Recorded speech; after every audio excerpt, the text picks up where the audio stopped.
Je vous remercie, Monsieur le Président de l'Assemblée nationale, Monsieur le ministre du Travail, de l'Emploi chargé des relations avec les institutions, honorables députés, mes chers collaborateurs. Par lettre numéro 002 PPCAD du 7 mars 2025, Monsieur le Premier Président de la Cour d'appel de Dakar m'a transmis un courrier par lequel les juges d'instruction en charge des premiers et cinquièmes cabinets du pôle judiciaire financier sollicitent la levée de l'immunité parlementaire du député Moustapha Diop. Ces autorités exposent que suivant réquisitoire introductif du 22 janvier 2025, Monsieur le procureur de la République financier a ouvert une information judiciaire contre Madame Tabaski Ngom, Messieurs Momad Ba et Mor Gueye,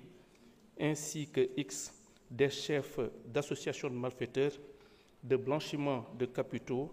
de détournement de deniers publics, de faux en écriture privée, de banque ou de commerce et usage de faux, d'accès frauduleux à un système informatique et de complicité de ses chefs, faits prévus et punis par les articles 45, 46, 238, 239, 152, 135, 138, etc. du Code pénal et par les articles 9 et 184 de la loi 2024-08 du 14 février 2024 relative à la lutte contre le blanchiment de capitaux, le financement du terrorisme et la prolifération des armes de destruction massive. Les magistrats instructeurs ont estimé, après analyse du dossier, devoir demander la levée de l'immunité parlementaire du député Moustapha Diop. En effet, au terme de l'article 61 de la Constitution, aucun membre de l'Assemblée nationale ne peut, pendant la durée des sessions, être poursuivi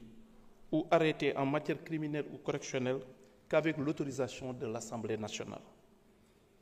Le membre de l'Assemblée nationale ne peut, hors session, être arrêté qu'avec l'autorisation de l'Assemblée nationale, sauf en cas de crime ou de délit flagrant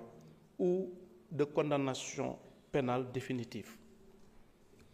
Donnant suite à cette demande, j'ai saisi Monsieur le Président de l'Assemblée nationale par correspondance numéro 0154 MJ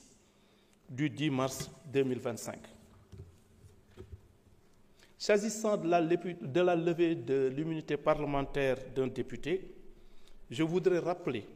que cette procédure est régie par les dispositions des articles 61 de la Constitution et 52 du règlement intérieur de l'Assemblée nationale. L'article 61 suivisé prévoit notamment qu'aucun membre de l'Assemblée nationale ne peut, pendant la durée de session, être poursuivi ou arrêté en matière criminelle ou correctionnelle qu'avec l'autorisation de l'Assemblée nationale. Quant au règlement intérieur précité, il dispose en son article 52 qu'il est constitué pour chaque demande de levée de l'immunité parlementaire d'un député ou pour chaque demande de suspension de poursuite déjà engagée, une commission ad hoc de 11 membres nommés selon la procédure prévue à l'article 34. La commission doit entendre le député intéressé, lequel peut choisir comme défenseur un de ses collègues. Lors des débats ouverts par l'Assemblée nationale en séance plénière sur les questions d'immunité, peuvent seuls prendre la parole le président, le rapporteur de la commission, le gouvernement, le député ou son défenseur et un orateur contre. Donc, si nous avons tënkee si wolof, si bataaxal bu ma premier président cour d'appel de Dakar yónnee dafa am ay juges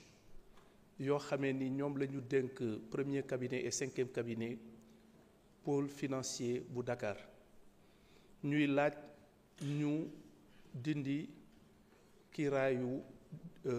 député honorable député Moustapha Diop que ñoom leeral nañ ni ñu ngi sukkandiku ci seen laaj boobu ci réquisitoire introductif maanaam këyit buñ jot bu bàyyeekoo. jërëjëf.